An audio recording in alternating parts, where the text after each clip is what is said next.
1 वर्ष और 6 महीने, ठीक है ना। तो 16 महीने, सॉरी 1 वर्ष तो 12, 16, 18, तो 18 महीने जिस पढ़ाई में रह जाएं, उन बच्चों के विवाह के बारे में आपने सोचना शुरू करना है। मेरा सवाल ये है कि ब्रह्मचारी आश्रम जो है, ये ब्रह्मा जो आचार्य का आश्रम है, वो तो चलता है 26 साल का लड़के का, ठीक है। 26 साल से पहले तो वो ब्रह्मचारी आश्रम तो खत्म ही नहीं होता। 26 साल तक लौंडे लपड़े क्या करेंगे भाई? मेरा देखे ना, मैं सोचना चाह रहा हूं, मैं समझना चाह रहा हूं।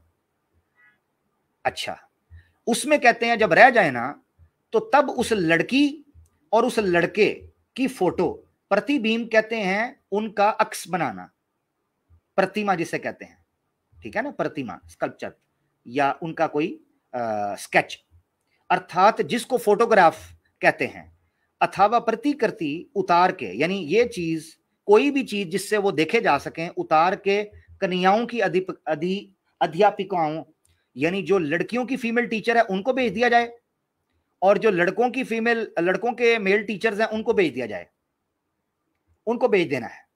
चलो जी, ठीक हो गया। आर्य समाजी ये कर रहे हैं। मैं पूछना चाहता हूं, यहां तो सोशल मीडिया के ऊपर ही तस्वीरें वायरल हो रही होती हैं, हैं जी। यहां तो लाइव स्ट्रीम के अंदर कैमरा ओपन होता है और नाड़ा खुल रहा होता है डायरेक्ट। यहां तो तस्वीर देने की नौबत ही नहीं आती, बल्कि किराया लेने और देने के बहाने में पता नहीं क्या कुछ कराया जाता है। यानी आप समझ रहे हैं ना, किराए के चक्कर में पता नहीं क्या कुछ कराया जाता है लाइव ही। अब ये भी आर्य समाजी हैं, बल्कि चूतड़वेदी हैं। ये समझना चाहिए कि क्या आर्य समाजी इस परंपरा को फॉलो कर रहे हैं। सवाल एक है, आगे बढ़ते हैं।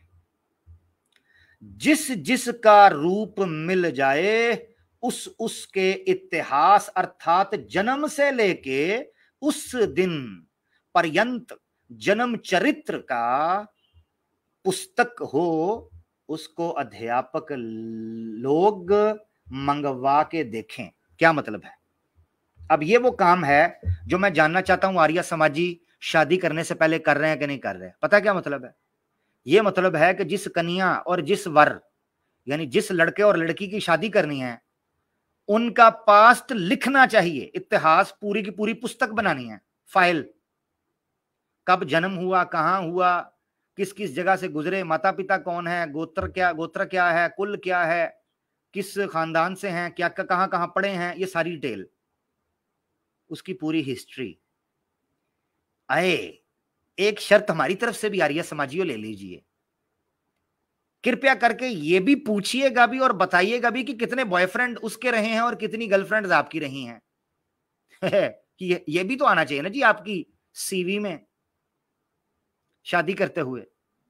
तो इतिहास में ये भी तो आए ना जी, मजा तो फिर आएगा।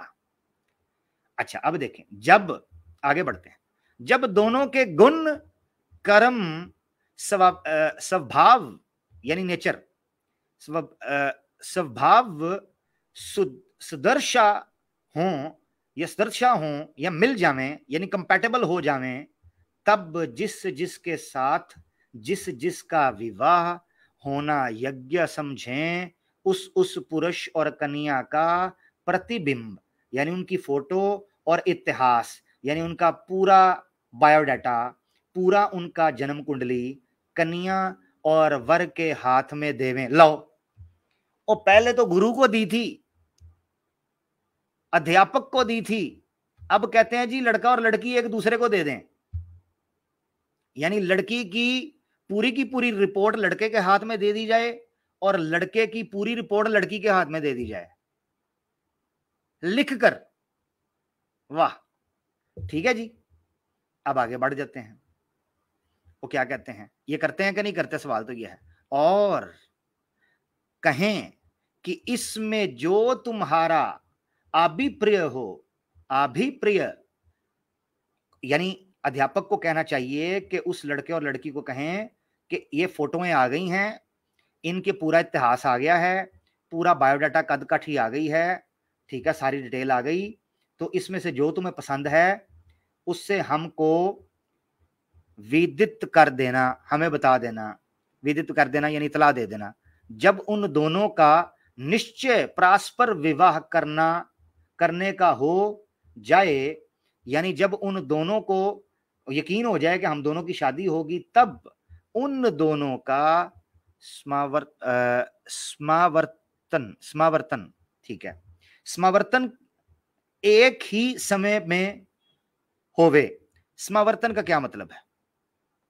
समावर्तन का मतलब है कि जो ये यहां पर तालीम हासिल कर रहे थे ना, ये ब्रह्मचारी आश्रम के अंदर, और इसी तरह विद्या हासिल कर रहे थे, इसको फिर एक समय पर खत्म होना चाहिए, क्योंकि दोनों की शादी करनी है और दोनों एक टाइम के ऊपर फारिग हों या ग्रेजुएट हों, ये करना चाहिए। आगे भी पढ़ते हैं, ये कुछ चीजें हमने पढ़नी है जिनको समझना है, क्योंकि सवाल आगे आने वाले हैं। जो वह दोनों अध्यापकों के सामने विवाह करना चाहें तो वहां, अगर वो दोनों लड़का लड़की कहें कि हमने अपने टीचर्स के सामने शादी करनी है तो वहीं कर दें, नहीं तो कन्या के माता पिता के घर में विवाह होना यज्ञ है। यानी ज्यादा बेहतर फिर यह है कि लड़का और लड़की के घर में आकर, यानी लड़की के घर में आकर उसके माता पिता के घर में शादी करके विवाह करके ले जाए, वरना टीचर के सामने कर ले। अब यहाँ ये नहीं लिखा हुआ कि टीचर जो है वो माता पिता की आज्ञा लेगा कि नहीं, मगर इंक्लूडिंग मान लेते हैं, हम उसरे जन रखते हैं, ठीक है ना, कोई बात नहीं, यानी कि वो इंप्लाइड है बीच में। जब वो समीक्षा हो, जब वह समीक्षा हो, तब उन अध्यापकों व कन्या के माता पिता आदि भाद्र पुरुषों के सामने उन दोनों की आपस में बातचीत, शास्त्र अर्थ कराना, और जो कुछ गुप्त व्यवहार पूछें सो भी सभा में लिख के एक दूसरे के हाथ में देकर प्रश्न उत्तर कर लेवे। अब यहां आपने एक चीज समझनी है, बड़ा इंपॉर्टेंट यहां पर मसला है, ठीक है। वो मसला क्या है मैं बताकर भी सैम भाई की तरफ आऊंगा। वो कहते हैं जब फाइनल हो जाए ना कि इनकी शादी होनी है और वो फाइनल कर लें, तब उन अध्यापकों व कन्या के माता पिता आदि, तब ये करना है कि उन टीचर्स को बुला लेना है। ये बहुत इंपॉर्टेंट है, नाज़रीन सुन रहे हैं ना, जरा तवज्जो रखनी है आपने, ये बहुत इंपॉर्टेंट चीज मैं आपके सामने रख लगा हूं, तो आपने इसको गौर से सुनना है।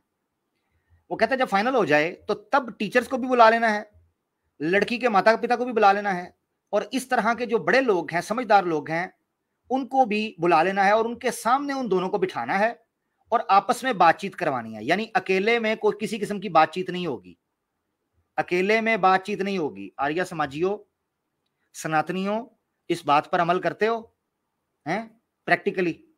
ये जरा बताना। आपस में बातचीत, शास्त्र अर्थ करवाना है, लो, यानी शादी से पहले ही मियां बीवी की लड़वाई करवा दो। बहुत अच्छे। अच्छा आगे चलें। जो कुछ, ये बहुत इंपॉर्टेंट है, बल्कि इसको मैं ना येलो करता हूं ताकि आपको नजर आए। ये देख लिया आपने, गुप्त व्यवहार। गुप्त व्यवहार, व्यवहार का मतलब होता है छुपी हुई चीजें, छुपी हुई बातें, छुपी हुई हकीकतें। कहा यह जा रहा छुपी है हुई कि हरकतें। हरकतें, व्यवहार, ठीक है, हाँ व्यवहार, व्यवहार, ठीक है जी। तो छुपी हुई हरकतें, छुपी हुई बातें, छुपी हुए काम, छुपे हुए कांड, गुप्त गुप्त हैं जी। वो गुप्त था ना, बॉबी देओल की मूवी में तो गुप्त गुप्त, ये वो गुप्त है, छुपी हुई चीज।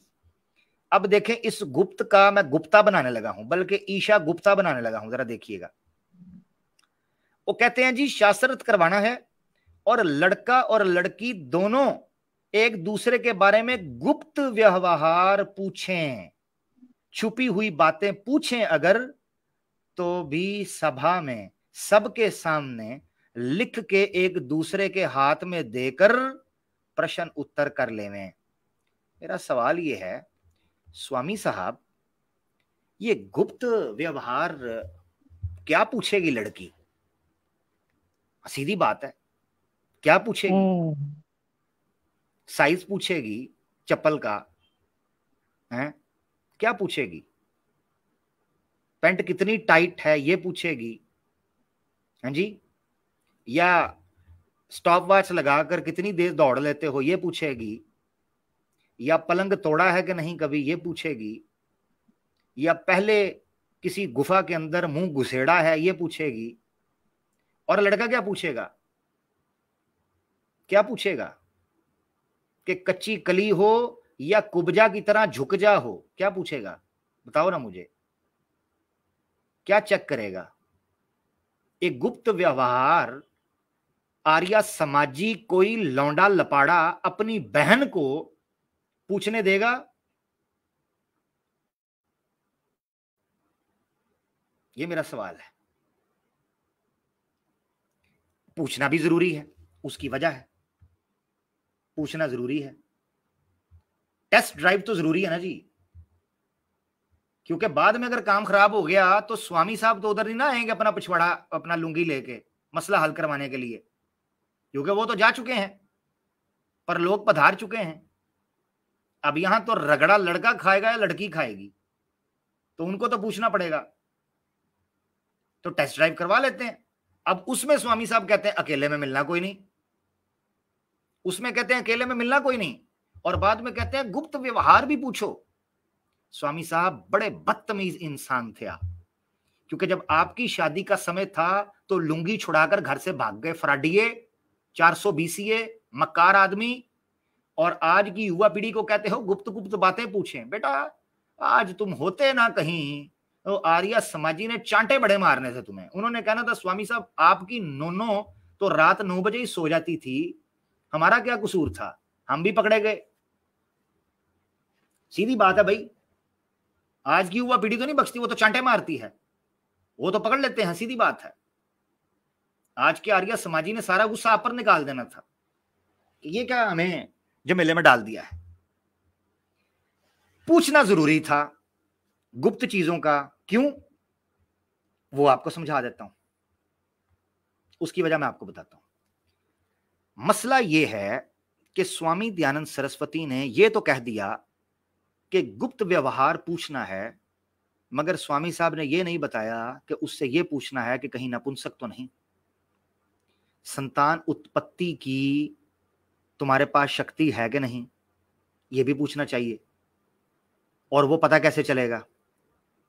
ओ भाई उसका खड़ा, मैं सीधी बात, सच्ची देखो मेरी बात सुनो, मैं सीधी, ओ भाई खड़ा भी होता है कि नहीं, पता कैसे चलेगा?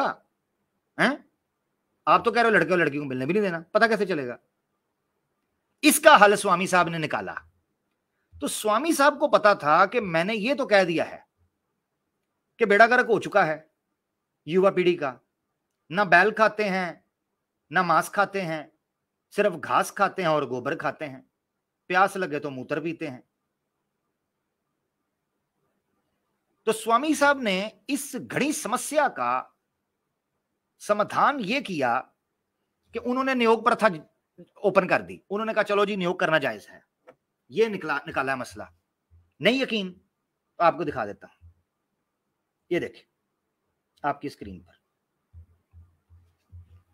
सत्यार्थ प्रकाश के चौथे समोल्लास में ही, जो कि मैं पढ़ भी रहा हूं ऑब्वियसली, उसी समोल्लास के अंदर सफा 101 यानी 101 पर चतुर्थ समोल्लास में स्वामी दयानंद से प्रश्न पूछा जाता है कि नियोग मरे पीछे ही होता है व जीते पति के भी।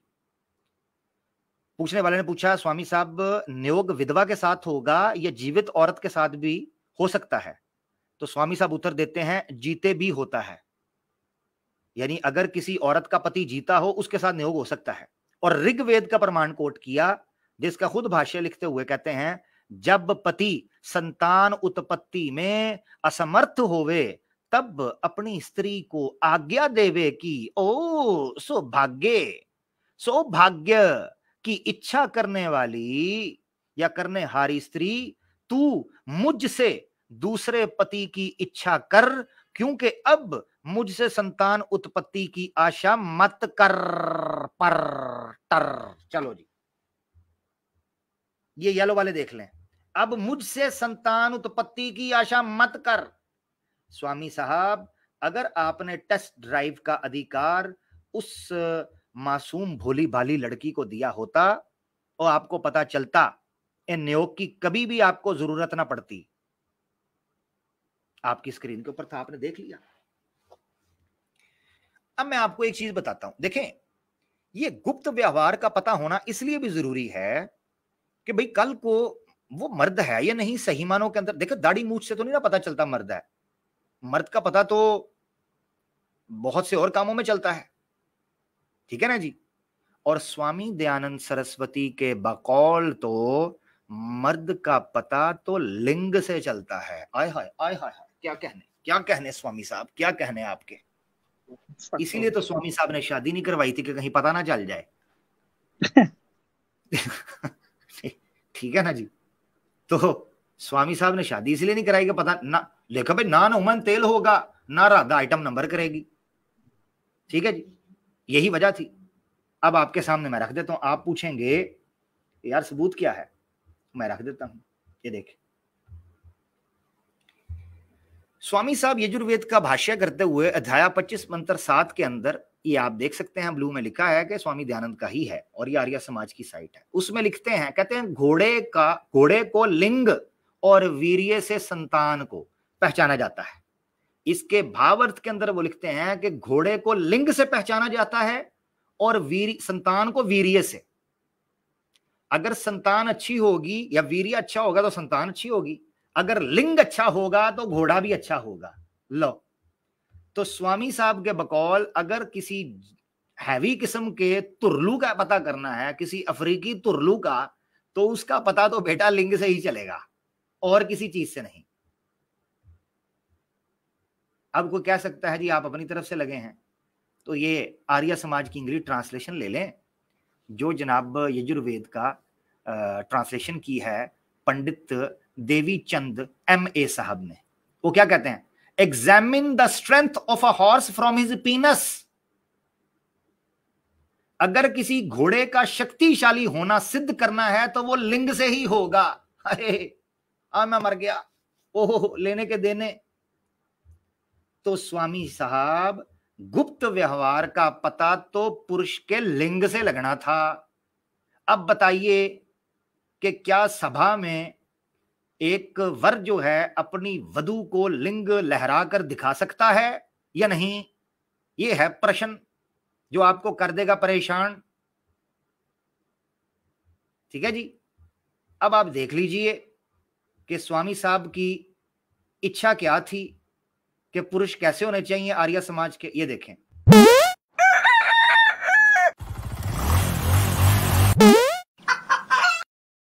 मगर मसला ये था कि निकले ऐसे, ये देख लें।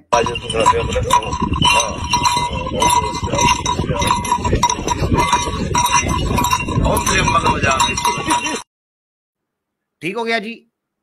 अब देखें, आप किसी पुरुष को अपनी स्क्रीन पर देखें और आप समझें कि ये नर है, ऐसा तो काम नहीं ना बनता। ये देखिए आपकी स्क्रीन पर। आपका भी please guys like and share करना ना भूलें। शुक्रिया हमें ज्वाइन करने के लिए। जाने मन शेयरिंग तो करो ना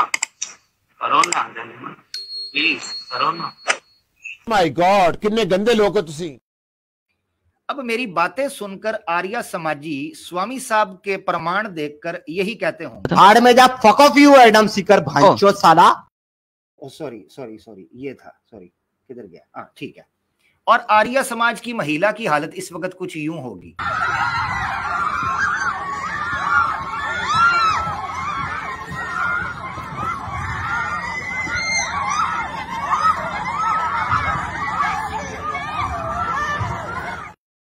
जी तो क्या कहिएगा जनाब। आगे बढ़ते। मेरे से सवाल ना करे आमिर भाई, मेरे पास अभी जवाब नहीं है इसका, आप कंटिन्यू करिए। अच्छा ठीक है, मैं कैरी ऑन करता हूं, जरा आगे बढ़ते हैं। तवज्जो तवज्जो दर्शकों तवज्जो, आर्य समाज की अंतिम नमाज जारी सारी है। हाँ अभी तो पहली रकत चल रही है। अच्छा जी आगे, बल्कि रकत की जगह इनको कह दूं तकबीर चल रही है पहली, अभी चौथी तकबीर बाद में होगी, उसके बाद गड्ढा खोदेंगे। अच्छा जी देखें आगे वो क्या कहते हैं, जब दोनों का दृढ़ प्रेम विवाह करने में हो जाए, जब वो कहते हैं कि वो कन्फर्म हो जाएं, ठीक है, कॉन्फिडेंट हो जाएं और पक्के हो जाएं इस चीज के अंदर कि वो एक दूसरे से विवाह करेंगे, तब से उनके खाना पीना का उत्तम प्रबंध होना चाहिए कि जिसके ठीक है।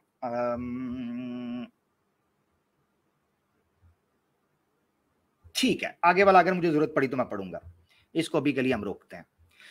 ये एक चीज थी आपके सामने, सिर्फ और सिर्फ मैं ये आपके सामने 2-3 पैराग्राफ्स, बल्कि मेरे ख्याल से मुश्किल से शायद 1 या 1.5 पैराग्राफ था जो मैं पढ़ना चाहता था, दिखाने के लिए कि स्वामी दयानंद सरस्वती लड़कियों और लड़कों को अकेले मिलने से तो रोकता था और आज की युवा पीढ़ी के ह्यूमन राइट्स पर पाबंदी लगाता था, जो कि सनातनी है। याद रखें, इस्लाम का मौकफ और है। तो स्वामी दयानंद सरस्वती तो आर्य समाज और सनातन से ताल्लुक रखता है, मुसलमानों के खिलाफ इनकी जुबानें खुली हुई हैं और सनातनी इनको सपोर्ट करता है। मैं चैलेंज करता हूं, चैलेंज, इस सिर्फ इस्लाम की नफरत में इकट्ठे हैं। अगर कोई सनातनी सुन रहा है ना, अपने दिल को साफ करके सत्य का मानने वाला है। और आर्य समाजी, तुम तो चौथा नियम तुम्हारा मैंने बैकग्राउंड में लिखा हुआ है, मेरी बात सुनो।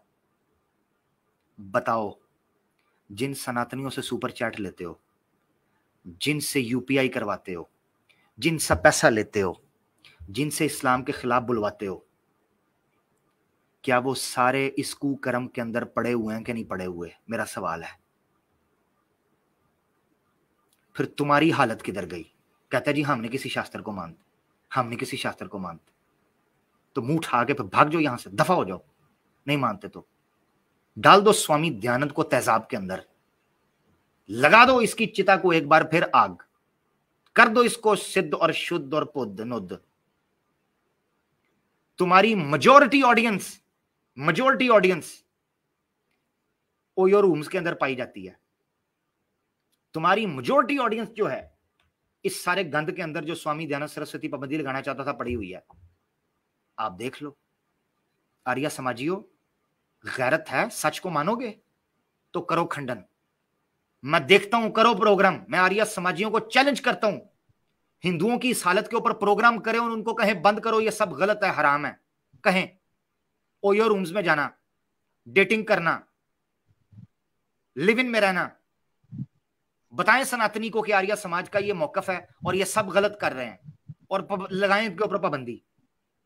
और इससे भी बढ़कर अगर गैरत हुई स्वामी आर्य समाज के मानने वालों के अंदर, तो मैं चैलेंज करता हूं, इनके मुंह से ये निकले कि ये आज के बाद उन लोगों से सुपर चैट लेना बंद कर दें जो इन कामों के अंदर पड़े हैं, जो स्वामी साहब के विरुद्ध जा रहे हैं और वेद के विरुद्ध जा रहे हैं।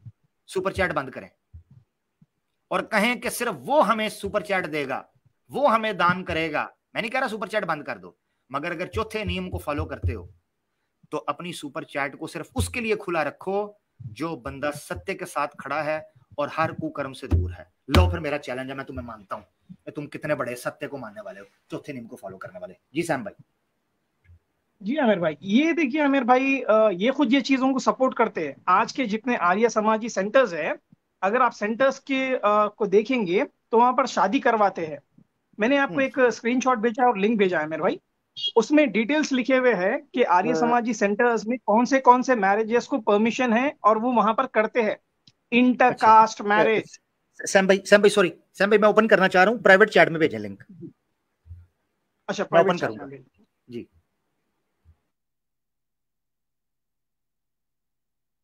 जी ओके, वेट, ये मैं ओपन करता हूं जी लिंक, ताकि सैम भाई जब बोलें तो वो सामने नजर आ रहा हो ना, एक एक चीज रिकॉर्ड में आए। लो जी लो जी लो, खुल जा सिम सिम। ये है जी, आप उसको थोड़ा स्क्रॉल करेंगे तो एक मिड सेक्शन है जहां पर मैरिजेस के बारे में लिखा है, कौन सी मैरिजेस ये करवाते हैं। ये तो ये देखिए, ये मुझे कह रहा है चैट विद आर्या समाज। इससे चैट करके कहूँ लाइव आए खोते के पुत्र, कहूँ आएगा ये? अच्छा नहीं आएगा, भगोड़े हैं सारे भगोड़े। जी जी सैम भाई, इसमें किधर जाऊं? जी आमिर भाई, थोड़ा नहीं, सिर्फ स्क्रॉल करिए, आप नीचे करिए, थोड़ा नीचे करिए और नीचे करिए आप। जी हाँ, यहाँ देखिए आप, ये मिड सेक्शन में मैरिजेस के नाम लिखिए, कौन से मैरिजेस हम करवाते हैं यहाँ पर। हाँ, We provide a complete range of marriages like Arya Samaj marriage, court marriage, love marriage, arranged marriage, intercaste, inter-religion marriage. ये इंटरकास्ट मैरिज क्या है?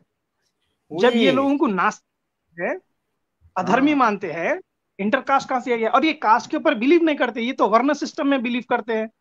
कास्ट मैरिज कहां से आया? ये कास्ट में भी मानते हैं, ब्राह्मण, क्षत्रिय, वैश्य, शूद्र इन मानते हैं, पर सबके सामने बोलते नहीं है। इनकी वेबसाइट पे मौजूद है। इंटर रिलीजन मैरिज क्या होता है? जो लव कपल्स है, जो लिव इन में रह रहे हैं, जो भाग जा रहे हैं, एक दूसरे से संबंध ऑलरेडी बना हुआ है, उनको भी हम सपोर्ट करते हैं, उनकी भी मैरिज हम यहाँ करवाते हैं। तो ये विरोध करना तो बहुत दूर की बात है। ये सारे सेंटर्स ये चीज को सपोर्ट करते और प्रमोट करते हैं। ये हैसियत है इनकी। ये वेद के विरुद्ध, सत्यार्थ प्रकाश के विरुद्ध, दयानंद स्वामी सरस्वती के विरुद्ध, हर चीज के विरुद्ध आज काम हो रहा है। यार इधर कॉल करके कोई मेरे लिए रिश्ता तो ढूंढो यार। यार ये पब्लिक देखे यार, अपने भाई का ख्याल रखो। इधर को करके मेरे लिए कोई रिश्ता तो ढूंढो आर्या समाजी का यार, कोई हमारी मेहरबानी जी। सैम भाई जबरदस्त जी, माशाल्लाह। लो जी, आपने देखा साथियों कि किस तरीके से ये पाखंडी जो हैं धर्म के नाम पर दान दक्षिण इकट्ठी कर रहे हैं और ड्रामेबाजी कर रहे हैं। आपने देख लिया। अब हम आगे बढ़ते हैं। पैराग्राफ मैंने आपको दिखाया, इस चीज को समझाने के लिए सिर्फ आपको मैंने दिखाया है कि किस तरीके पर ये कहते हैं कि जी लड़के और लड़की का विवाह इस प्रकार होना चाहिए। कोई आर्या समाजी आए और मुझे बताए कि कितने विवाह जो हैं इस प्रकार पर हुए हैं और डिट्टो इस चीज को फॉलो किया गया है। Ditto number 1। और पहली बात तो ये बतानी है कि क्या वेद के अनुसार ये हो रहा है कि स्वामी साहब ने अपना कोई कबाड़खाना शुरू किया हुआ है? ये भी जानना चाहिए। हाँ, अब आगे बढ़ते हैं। यार बातें तो और बड़ी मजे की हैं जो मैं दिखाना चाहता हूं, मगर मैं सोच रहा हूं इसको अगले एपिसोड में रखा जाए क्योंकि 2 घंटे ऑलमोस्ट होने वाले हैं जी। क्या कहते हैं सैम भाई? पब्लिक से पूछता हूं, एक दो और चीजें हैं जो मैं रखना चाह रहा हूं। अगर आप चाहते हैं तो वो रख सकता हूं, वरना फिर इसको अगली एपिसोड में रख दिया जाए। काफी है अगली एपिसोड के लिए रखिए। अल्हम्दुलिल्लाह ये काफी है क्योंकि आगे बड़ी मजे की बातें हैं कुछ, वो मैं आपको दिखाऊंगा। ठीक है जी। अच्छा सैम भाई, लिंक हम पब्लिक करने लगे हैं आपकी मौजूदगी में, और सिर्फ सनातनी लोग, आर्या समाजी लोग आए। इस्लामिक अवेकनिंग को मैं नीचे देख रहा हूं, अगर इस्लामिक अवेकनिंग आना चाहते हैं वो मुझे बता दें, मैं लिंक आपको पहले पब्लिक कर दूं, बल्कि मैं कर देता हूं, तो आप आ जाएं, पहले आ जाएं। अली भाई पहले मैं अली भाई को दे दूं ना लिंक जरा, ताकि अली भाई भी तो हमारे साथ आना चाहें तो आ सकें। ठीक है जी, अली भाई लिंक आपको मैंने कर दिया, आप आना चाहें तो आ जाएं। आर्या समाजी जरूर आएं। सैम भाई मैं कोशिश करूंगा आर्या समाजियों को म्यूट ना किया जाए, कोशिश करूंगा कि आपकी तरीकाकार पर चलूं, तो किसी किस्म की कोई सख्त बात आर्या समाजियों से ना की जाए। कोई भी आर्या समाजी आना चाहता है तो जरूर जुड़ें यार, ऐसे ना करें यार। आप तो कहते हैं गांव गांव जाकर हम डंका बजाएंगे, ये कोई तरीकाकार है यार? इधर कम से कम लाइव तो थोड़ा आओ तो सही सामने। चलो थोड़ी देर बैठो 1-2 मिनट के लिए, ताकि पब्लिक को थोड़ा सा आसरा तो होगा वाकई आर्या समाजी मैदान में है तो सही। तो बिल्कुल ही गायब हो गए यार, हैं बिल्कुल ही मार्केट से शॉर्ट। अच्छा 2 भाई हैं, ब्रदर दावा और ईमान रिस्पॉन्स। इन 2 भाइयों को आज एक्सेप्शन है, अगर ये ज्वाइन करना चाहे तो जरूर करें। ठीक है, मैं लिंक पब्लिक कर रहा हूं। ईमान रिस्पॉन्स और ब्रदर दावा, ये 2 भाई अगर ज्वाइन करना चाहें तो सिर्फ इन 2 मुसलमान भाइयों को लूंगा। अली भाई ज्वाइन करना चाह रहे हैं तो वो जरूर कर ले, लिंक जा चुका हुआ है। और ये जनाब लिंक चला गया पब्लिक। मुसलमान कोई ज्वाइन ना करे मेरा भाई, ठीक है। अब जितनी स्ट्रीम्स में हमने कह दिया हुआ है तो आपको पता है कि फिर क्या होगा, क्या मामला है। अच्छा जी, ये एक आईडी है जी, कह रहे हैं आमिर भाई unblock my main ID Sara Islamic official बिनते ई moderator aunty on block my ID without reason. लो फिर मैं भी कर रहा हूँ, ये देखो, ये अब ये आईडी भी ब्लॉक हो रही है। ठीक है जी, विदाउट एनी रीजन। ठीक है जी, टेक केयर, अपना ख्याल रखें।